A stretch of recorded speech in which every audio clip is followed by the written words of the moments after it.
when politicians behave badly, and specifically Democrat Party politicians behave badly, it never surprises me, but it always saddens me. Now, the conversation was so racist, it was like being at a Trump rally. The problem is, it wasn't at a Trump rally. I'm Scott Ott with Bill Whittle and Zoe Rachel, and this episode of Right Angle is brought to you by the members at BillWhittle.com. We thank Zoe Rachel for sitting in this week. Bill's working hard on a new project that I know you're going to be excited about, and I'm not contractually allowed to tell you any more. Gentlemen, there was an interesting situation that developed, and if you're in a certain area of the country, you're well aware of this right now. But there was a conversation among three politicians and the leader of, let's just call it an association. And in that conversation, three of the political leaders referred to a fourth political leader's son as a little monkey who needed a beat down and who was treated as an accessory by his father. Now, it turns out that that other politician happens to be a black man.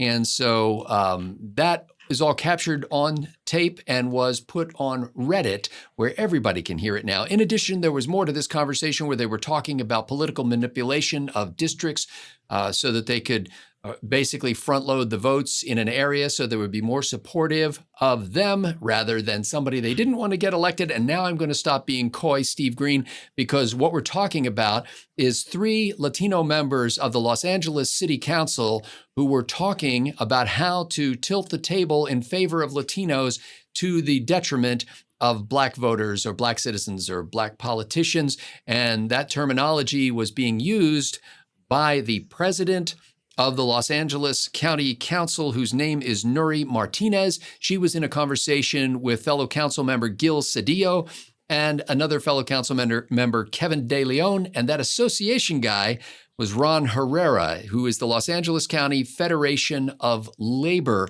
president. Stephen Green, I was involved in politics at the local level for a little while and hung out with people at all levels, from the township level all the way up to the U.S. Senate. And I never heard a conversation like that. In addition, I attended a bunch of Tea Party rallies, and I never heard a conversation like that among anybody. Steve, how is it possible that behind the scenes, these people who are members of racial minority groups are being racist? You know, there's so much here. First, I want to address the Trump rally jokes. Of course, that was a joke. Our former boss, and I talked about this on the backstage segment available to BillWhittle.com members, that our old boss, Roger Simon, a Jewish guy in his 70s, started going to Trump rallies back in 2015, I think, originally to cover them. And being the boss, unlike us, he had a travel budget, and he could do these things. And he was almost like a deadhead, following Trump from rally to rally, city to city. And Roger is the first person I know personally whose judgment I really respect, who said Trump could actually win this thing, and I think he probably should win this thing. And Roger, as a guy who came up as a Jewish guy in the 60s through the civil rights movement, he's an old school Democrat originally before he became conservative. If he'd have heard anything like that at a Trump rally, his conclusion would not have been, hey, I want this guy to be president. But guess what Roger did. Another PJ Media colleague of mine, good friend of mine, Stephen Cruiser, we've been doing this 3-hour live chat for VIP members over there for over 2 years now. He lived in Los Angeles. He's a stand-up comedian. He lived in LA for, I think it was 20 or 25 years, and really involved in politics that whole time. He's been an activist and a comedian, I think, his entire adult life. He's a big fan of the Bosch books, and I haven't read the Bosch books, but I got hooked on the Netflix. I think it's Netflix, might be Amazon Prime. When it came out, well, no, I was late to the show. I started watching it during the lockdowns, and I just got addicted to the show. And the thing I learned, or thought maybe I had learned from watching Bosch, is that Los Angeles politics is, well, there are factions, just like there are factions in any political party. But probably because Los Angeles is effectively a one-party state, the factions are, as the black mayor put it, black, brown, and white. Those are the factions in Los Angeles politics. And I asked Cruiser, come on, it can't really be that tribal in LA, can it? He's like, oh yeah, Bosch got that totally right. And there you have it. I don't know if it's because Los Angeles is a one-party state, well, city, or because that one party is Democrats, which is the historic party of racial identity politics, or both. But that's the way it is, Scott. And it's ugly behind the scenes. And all we got this last few days was a tiny peek behind a really ugly curtain. So, Rachel, it's interesting. The way I found out about this story was I was actually looking at Google Trends to find out what people were searching around the terms Democrat and Republican. And the first result, when I said, hey, in the last 7 days, what have people been searching? There was a question that said, is Nury Martinez a Republican or a Democrat? And of course, I had never heard of Nury Martinez. And as it turns out, she's the president of the LA City Council, or was the president of the LA City Council. As of this recording, which we're doing on Tuesday, the 11th, she stepped down as the president. She has not stepped down from the board or from the council. But it's interesting, Zoe, the instinct of people when they find out that somebody has made racist comments is to immediately find out what their party affiliation is, as if there would be, some sort of "see, I told you so" moment. I doubt it was something where people were just genuinely curious. What do you make of this kind of behind the scenes conversation, Zoe? And I know you have hung out with various groups of conservatives and Republicans. Have you been exposed to this kind of conversation? No, not to the degree that people indeed try to make it out to be. It's not like it doesn't happen. Like it's not like it doesn't absolutely happen. Where it's are people, but I've never had it where people are outright insulting. Like, say for instance, it's almost like one of those things when you were coming up as a kid. And your friend asks you, hey man, I know this racial joke. Do you want to hear it? Oh, yeah. I used to get like a whole lot of that when I was a kid, right? And I'm like, I don't know, for some reason, well, one, if you feel like you need to ask me if I'm in the mood to hear a racial joke, you probably shouldn't want to tell it to me anyway. But yeah, I got a pretty good sense of humor, so go ahead and lay it on me. That kind of stuff doesn't really follow much, like in terms of like, the Republican, voter base, because, at some point, as a Republican, you kind of grow up. But, I ain't gonna lie and say that there's some Republicans that haven't, and kind of pull the same stuff, but it's never like really, it's never mean spirited.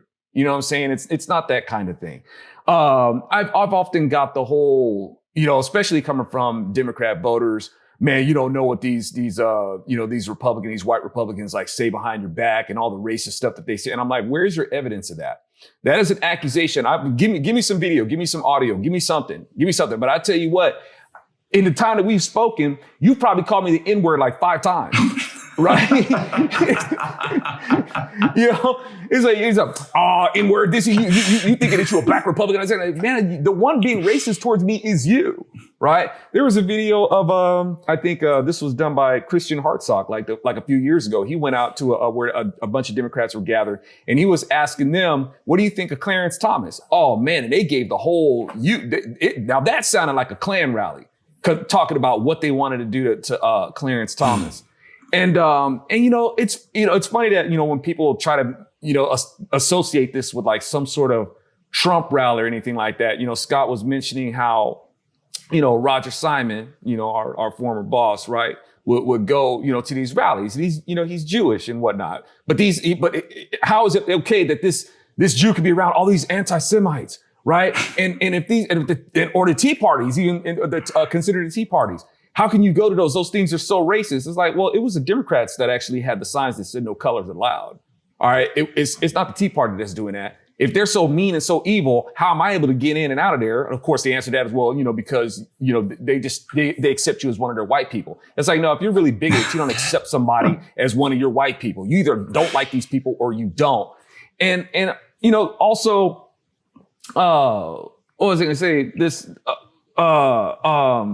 going to these events, man, where, they try to associate them with, the KKK. They're just, you go to them and they look like a Klan rally, and they're just there hating on black people. And it's a bunch of old, rich, white people. That's what a Klan rally is. It's like, actually, no, man, a Klan rally is not old, rich, white men. The Klan rally is young, wild-eyed, more lower income bracket people who gather for some sort of sense of belonging. It's a gang. Okay, that's what the Klan is. The Klan isn't like these rich elites. You might up at the top, yeah. But in terms of their rallies, no, that's young nuts, like people who go to Antifa and stuff like that. That's what the Klan is.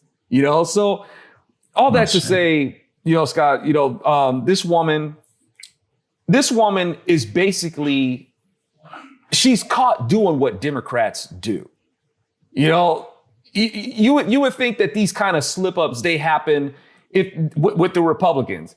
No, you actually have to practice not saying things. It's not just a point of practice saying things, right? People rehearse what they're going to say.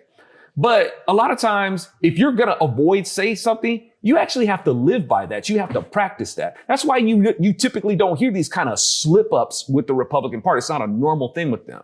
Because we don't sit there practicing, I got to practice not saying, bad things about black people and bad things about Mexicans and stuff like that. You don't have to mind that kind of speech. Stuff kind of doesn't slip out because it's not a typical thing for them in the first place.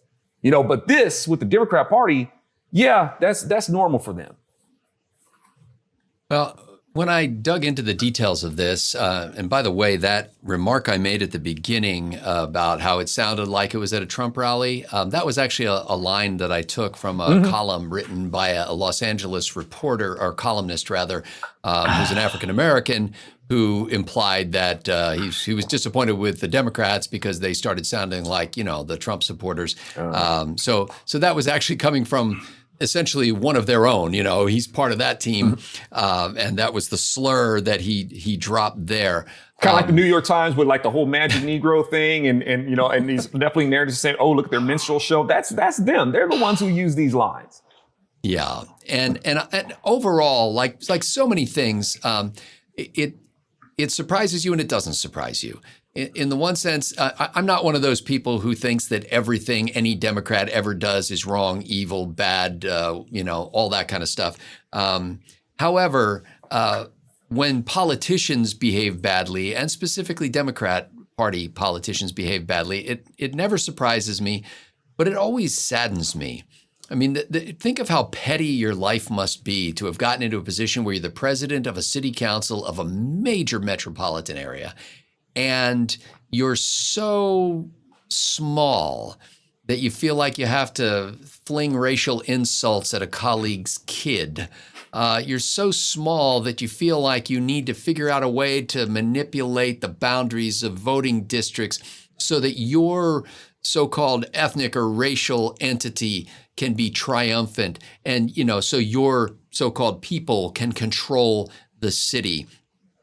Meanwhile, you are with a party that allegedly is for one man, one vote democracy, that we all believe that equality and justice for all and all that kind of stuff.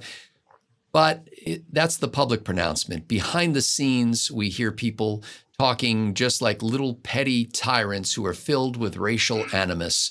And it's just really, it's depressing to hear that. All of these people. Now, the situation as we record this, of course, is that Nury Martinez has stepped down as the council president. She should resign. Gil Cedillo, council member, he should resign. Kevin DeLeon, he should resign as well. And then Ron Herrera, the LA County Federation of Labor president, should be fired. All of them should be removed from their positions to send a signal that this is not what this is about. I mean, who wants a city that is known for that, where, one racial group is battling with another racial group to try to control the city? That's like something out of some really bad old movie that in most cases wasn't true then, but is being made true now by these people. Politicians or people who crave political office should be always viewed as suspect, but when this kind of thing comes out from behind the veil, and you hear what they're really talking about in private, it means that you need to show up at every city council meeting. It means that you really need to vote in city council elections because most of these people got elected with very tiny minorities of the electorate because they generally run in off-year elections where the president is not up. And so nobody shows up at the polls. And so you can get to be on the council of a relatively good-sized city with a very few votes. So I hope the folks in Los Angeles are hearing all of this, not from us, but hearing what their own representatives are saying, and will stand up and will oppose this and will make it clear what kind of place they really want to live in, and will reach out and embrace their neighbors of all ethnicities and start to talk about good governance rather than whose skin color is what and which racial slurs are appropriate in public but not in private but not in public. For Zoe, Rachel, and Stephen Green, I'm Scott Ott. Thanks to the members at BillWhittle.com for making Right Angle possible.